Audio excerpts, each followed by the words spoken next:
welcome to Giza Pyramid.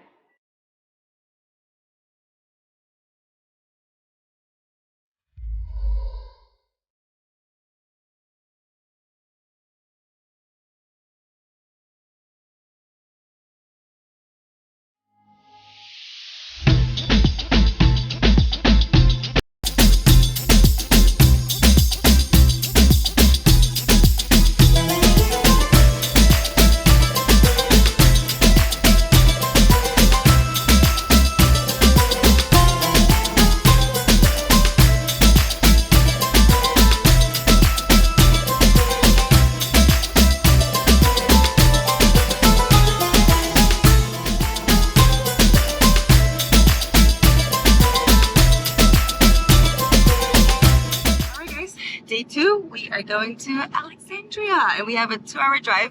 We have a great tour guide here. His name is Khalid. Hola. Hola. The whole gang here, and of course he's going to tell us a little bit of history later on, but a 2-hour drive, maybe nap or maybe just enjoy the views of the desert. So see you there. We are visiting the place that is named after Alejandro Magno.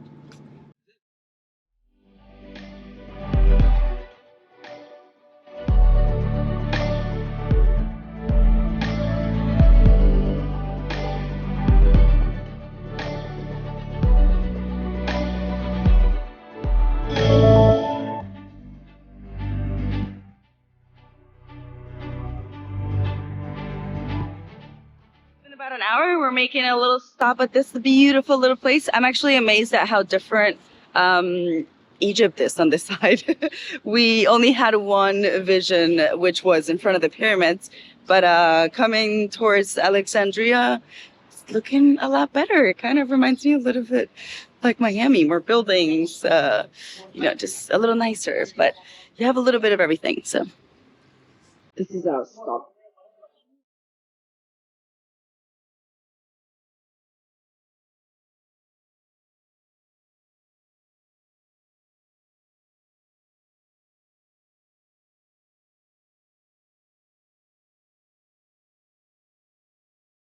All right, guys, we've made it to Alexandria. We have crossed the eastern part of the desert, and now we are in the northern part of the Sahara Desert. So, welcome. We are going to check out our first stop. It's been a 2-hour drive. We had one stop to get some coffee, go to the bathroom. So we are nice and fresh, ready to go. I was napping a little bit, so now I gotta okay, wake up. Okay, we're ready to go. Let's go. The moment you arrive here, you actually see this beautiful sarcophagus. It's funny that every place we're visiting, it's, dead people. But let's make the best of it. We are alive. That's a good thing. So it's decorated, like it says there. I didn't know this before. It's decorated with people. And apparently this is Zeus right here. And this guy, his name is Dionysus. I probably just totally killed that. But we're going to have our friend here also give us some of the details more historic wise, so you guys learn like I learned. And the good thing is there's not too many tourists here, so I think we came at the right time.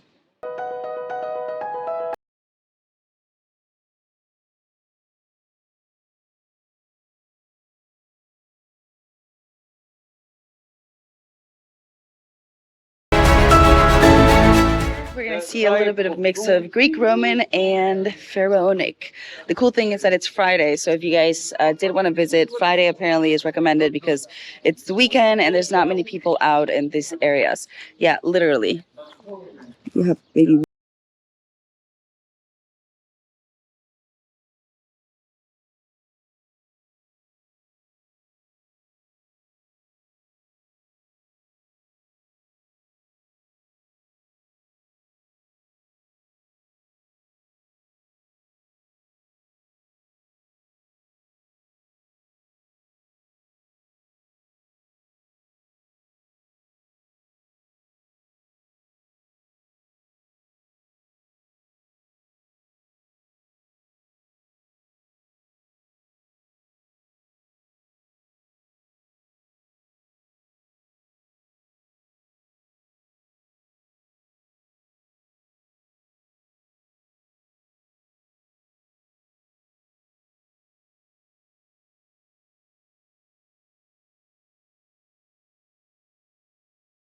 300 before Christ, and it's the Caesar era, so it's super excited in a way, and totally different from what we've been seeing in Giza.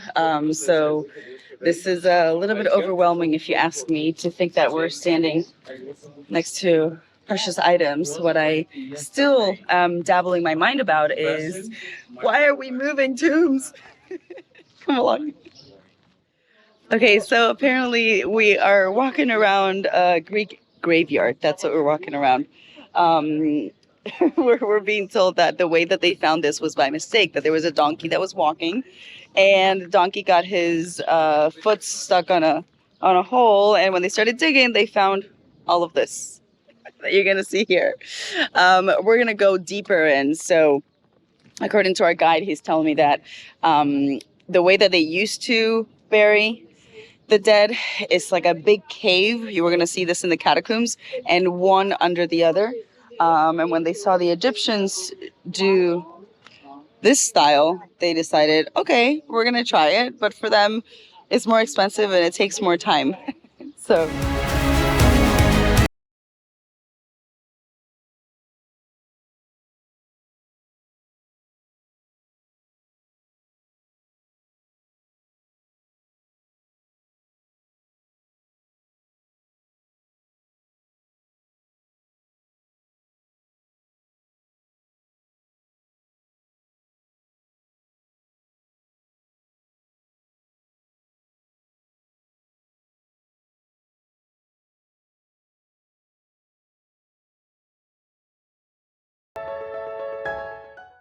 people see ghosts at night. He says many. How do you know? I heard some rumors. Okay, what do they see? It's a cemetery, of course, right? Of course.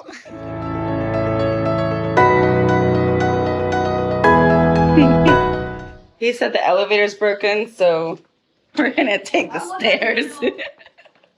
Not the stairs. Oh, they're not stairs. Yeah. We have a big We're group. gonna jump one after another. Okay. We're gonna jump.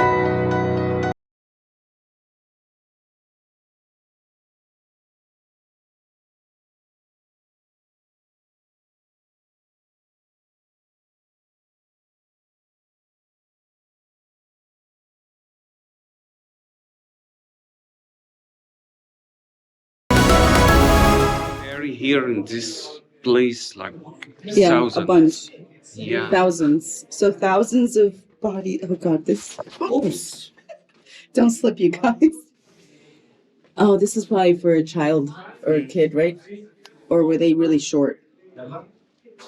Who knows? No, they just drop. They just dropped the bodies. That's it. Yeah, not.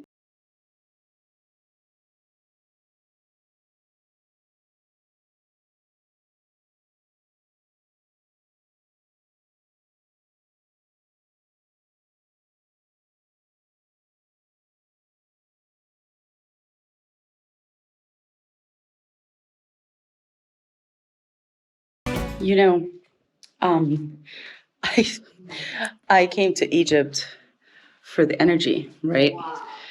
I'm not so sure what I'm doing in a catacomb right now, but I guess it's a tourist attraction today, so yeah. But I'm not so fond of visiting dead people's tombs because I mean, at some point, they've been removed from their sleeping place, right? Yeah, there's toothpaste down there. And bones. If there's something I know about bones, you don't touch them, leave them alone, because they will always hold a piece of the person's energy. So this is a little disturbing for me. De verlo porque es un pedazo de historia, al mismo tiempo pues da un poco de escalofrío porque o sea, porque estamos visitando un lugar que en algún momento pues fue hecho para no que venga gente viva, sino que descanse gente que ya falleció. Miles de cuerpos.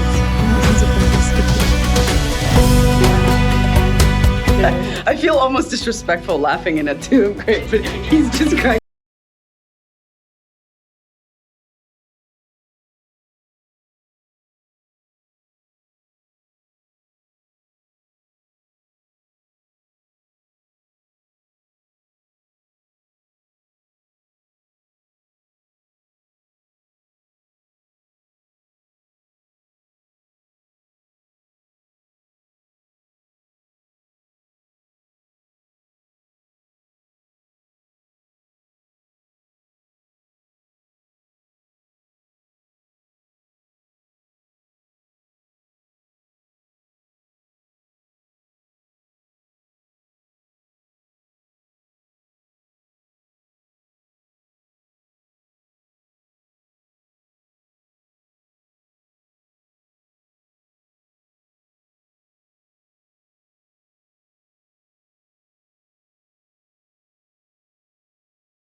welcome to our next stop.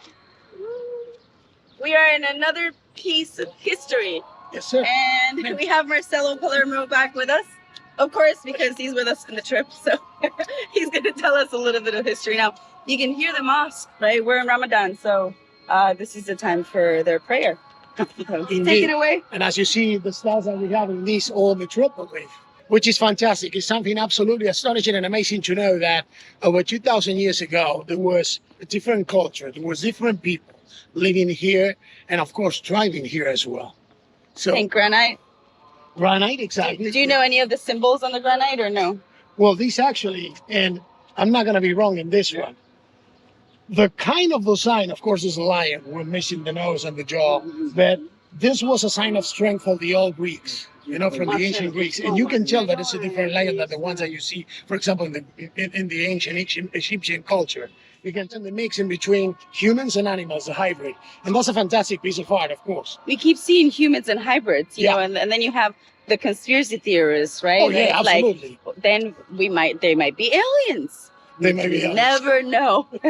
We never know, but the explanation, the historical explanation that we have is that in the ancient times, people will mix the strength and characteristics of an animal with humans. You see one sign that is characteristically similar to the one we saw yesterday, the tail. The tail is always the way wrapped. it wraps around. Does that mean he's relaxed? Pretty much it means that he's alert more than relaxed. Because a relaxed tail would actually drop him down, you know, on the ground. But every single one of them have that. Unfortunately, we don't see the head, but what a piece of art. Maybe that's the head. Maybe they had giants. They have actually unearthed more prominent bones recently, but we don't have any proofs. The thing is that they really thought, and the giants were in the mythology, in the religion.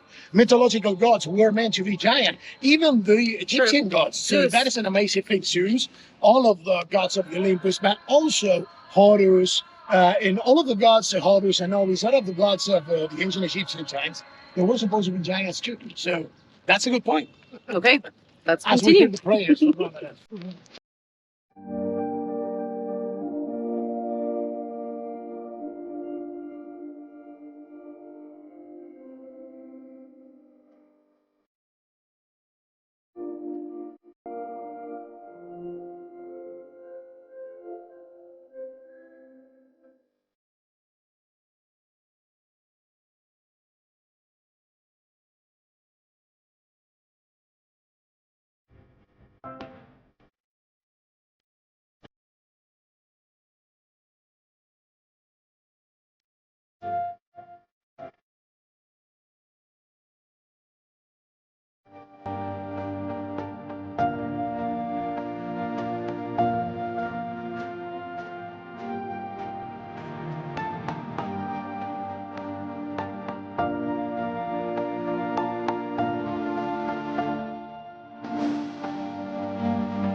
To the Citadel.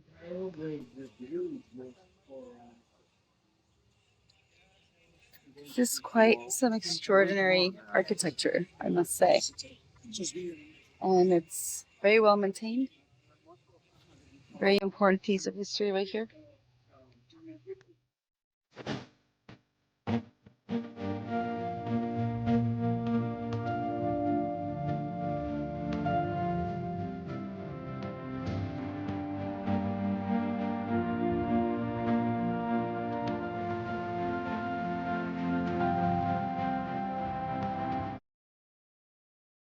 Welcome to the Citadel here in Alexandria. So this is where the major authority lived, and it's unbelievable how pristine it's being kept.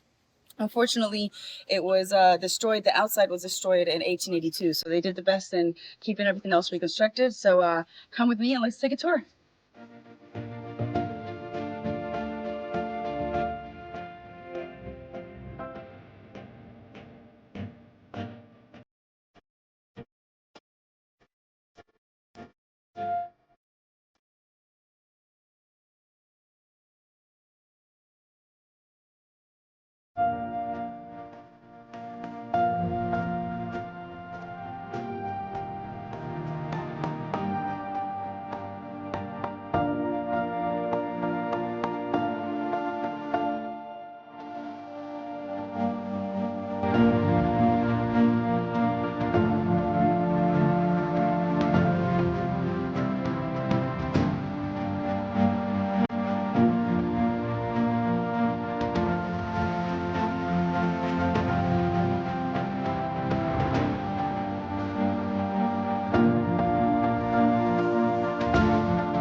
So this is like their main defense system right here. Look how crazy this is. It's like a huge tunnel.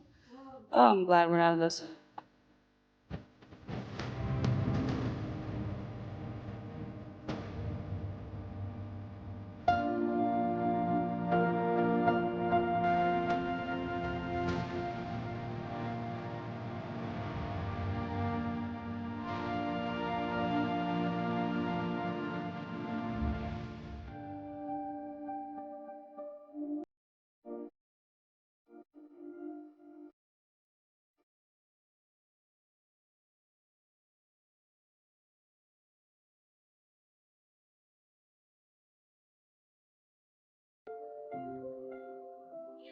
You're watching me.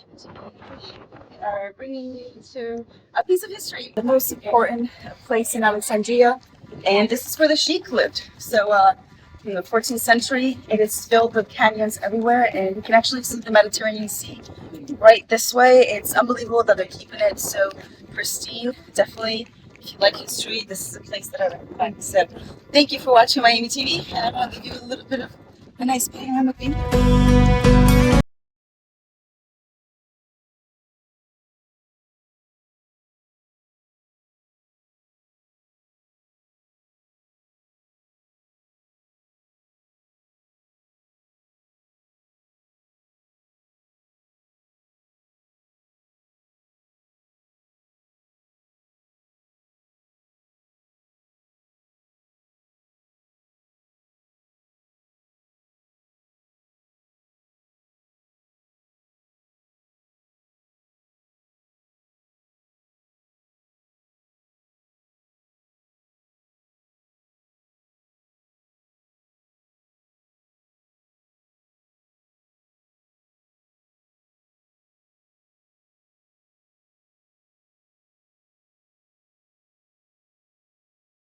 Alright guys, now we're going to break it to walk away. So we're at the fish market, and this is one of the most busiest restaurants here. So if you come to Alexandria, make sure you check out the fish market. Obviously fresh fish, helping at the fishermen around, of course. And we have these little lemons. Look at these little lemons. Very handy.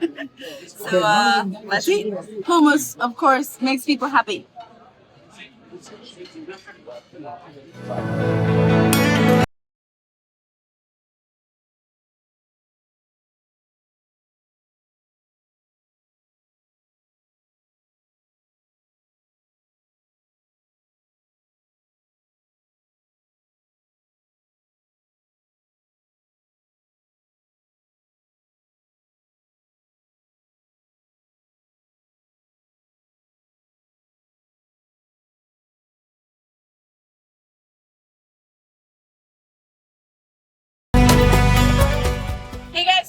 everyone. So it's Friday, and this monument that we're seeing right, well, I call it a monument because it's the reason why people come here. This is the oldest library in the history of humankind.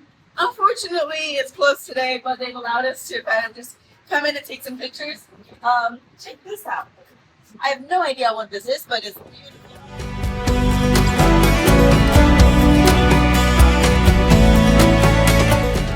Marcelo here is telling me that this particularly is the Library of Alexandria. Go ahead, Marcelo, take it So away. let me tell you things, Jenny. Basically, this is what it is, the modern library, of course. It was burned 2 times, but it's in homage, of course, of Alexander the Great. They're really the first globalizer. He tried to unite, and he did actually the work between Greece and what it's known today as modern India. You know, back in the day, ancient India. Did he do it? He did it actually. He Okay. kind of succeeded, but he's untimely death at the tender age of 33, although he was a conqueror by then, a great general. 33 years old, Mike. 33 years old. Hey, we can conquer something. No? We Yeah. already did, and we tried to move forward with that as well. But that Through the actually, internet. We are internet conquerors. exactly. There you go. Cyber conquer. There you go. Exactly. Yeah. But that gave birth to many of the things. Like, for example, this city to the Ptolemaic dynasty, which was the dynasty of Queen Cleopatra. The one that everyone knows, famous Queen Cleopatra. So that was fantastic. And eventually this, which was quite different several years ago, we're talking about, 2,300 years ago, is now one of the most famous and arguably and probably the first true big global library in the history of humanity, as Jenny perfectly well said it, put it before. There you go. So unfortunately we can't take you inside, but at least we could see it from the outside, and yeah, it looks massive. That's all I can say.